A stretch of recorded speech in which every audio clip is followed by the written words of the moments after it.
बांसुरी।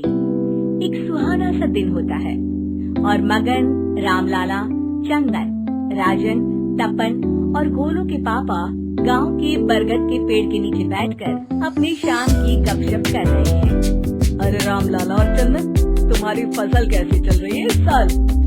अरे बंधु क्या बताए, बारिश ने तो परेशान कर रखा है।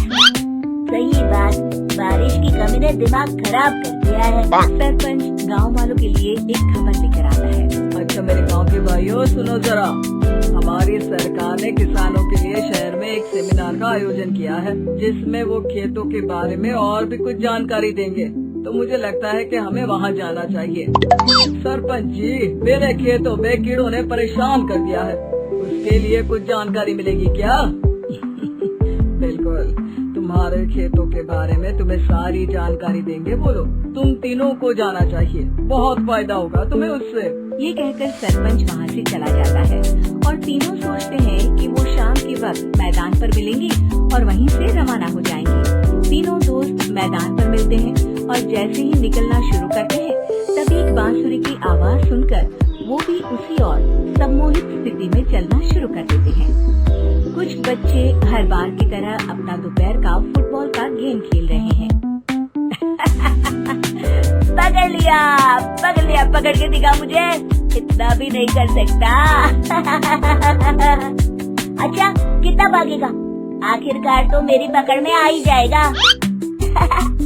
हाँ, तुझे पता नहीं तपन, राजन कितनी तेज दौड़ लगा सकता है। खेलते खेलते अचानक से एक बांसुरी की मीठी आवाज सुनाई पड़ती है। सारे बच्चे उसका पीछा करने लगते हैं। शाम हो गई है और बच्चों के घर न आने की वजह से उनकी माँ मैदान में पहुँच जाती है। राजन बेटे, अरे ओ राजन बेटे, किधर चले गए? इतनी देर हो गई, घर वापस क्यों नहीं आए बेटे? तपन बेटा, चलो घर, शाम हो गई है, कितना खेलोगे? और गोलू, ओ गोलू। तीनों की माँ एक दूसरे को देखने लगती है और उन्हें एहसास होता है कि उन तीनों के बेटे घर आए ही नहीं। अरे राजन और गोलू की मम्मी, आप इधर? राजन और गोलू घर नहीं आए क्या अभी तक? नहीं तो दोपहर में राजन मुझे बताकर गया था कि वो तपन और गोलू के साथ खेलने जा रहा है। मैंने सुना है कि गांव में एक चुड़ैल घूम रही है, कहीं वही तो नहीं ले गई ना हमारे बच्चों को? ऐसा कुछ नहीं हुआ होगा, हम तीनों अलग अलग जगह ढूंढते हैं, इधर ही खेल रहे होंगे तीनों बच्चे। ये कहकर तीनों बच्चों की माएं उन्हें ढूंढने निकल गई। बहुत देर हो गई और फिर भी तीनों बच्चे मिले नहीं। तीनों की माएं मैदान पर फिर से मिलती हैं। सुनिए जी, ये तीनों मिल ही नहीं रहे और मेरे दिमाग में बहुत बुरे बुरे ख्याल आ रहे हैं। आप चिंता मत कीजिए, हम सरपंच से जाकर बात करते हैं, वो हमारी मदद करेंगे। गोलू की माँ सही कह रही हो, चलो चलते हैं। एक उम्मीद की आशा लेकर तीनों अपने बेटों की फिक्र में सरपंच के घर जा पहुंचती है। सरपंच अपनी शाम की चाय पी रहे हैं और अखबार पढ़ रहे हैं। तभी तीनों की माँ हड़बड़ी में भागकर उनके पास आती है। अरे अरे, आप तीनों इतनी डरी हुई क्यों हो? क्या हुआ? ऐसी क्या बात हो गई? तिवारी जी, हमारे लड़के दोपहर से खेलने गए हैं और अब तक लौटे नहीं हैं। हमने उन्हें सब जगह ढूंढा, लेकिन हमें वो मिले ही नहीं, इसीलिए हम भागकर आपके पास आ गए। अच्छा, इनके पिता कहाँ है? ये कुछ काम के लिए शहर गए हैं, इसीलिए हम भागकर आपके पास आए हैं। हाँ, मैं उसके बारे में भूल ही गया था। एक काम कीजिए, मुझे उस जगह लेकर चलिए जिधर वो आखिरी बार खेल रहे थे।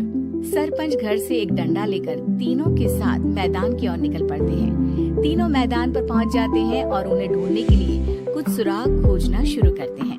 आपको कोई ऐसी जगह पता है जहाँ ये तीनों साथ में मिलते हैं? नहीं जी, ऐसी तो कोई जगह नहीं पता।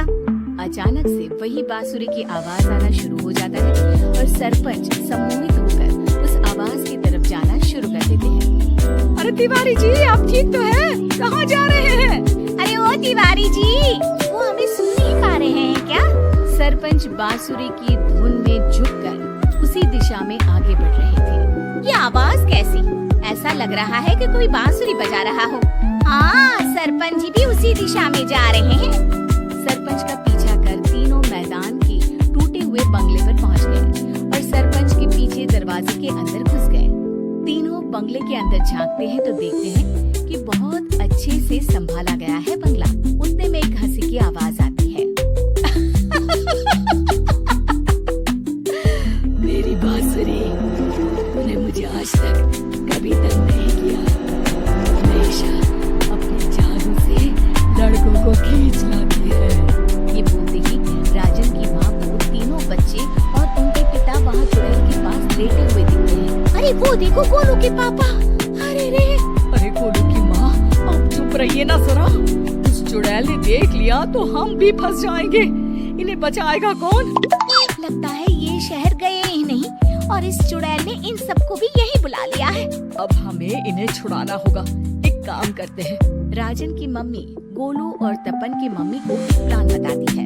बिल्कुल सही कह रही हो राजन की मम्मी। चलो आज इस चुड़ैल को मजा चखाते हैं। तीनों माएं अपने छुपने की जगह से बाहर निकलती हैं और एक्टिंग करना शुरू कर देती हैं।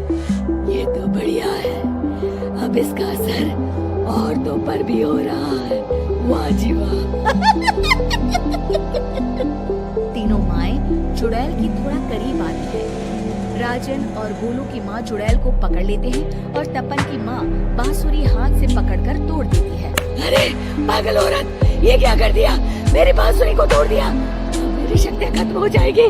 तुम्हें तो अरे तुझे क्या लगा चुड़ैल कहेगी हमारे बच्चों को और पतियों को हाथ लगाएगी तू? बांसुरी टूटने की वजह से चुड़ैल खाक होकर गायब हो जाती है और सारे लोगों की आंख खुल जाती है। सब अपने परिवार को लेकर उस बंगले से बाहर निकल जाते हैं। कहते हैं ना, नारी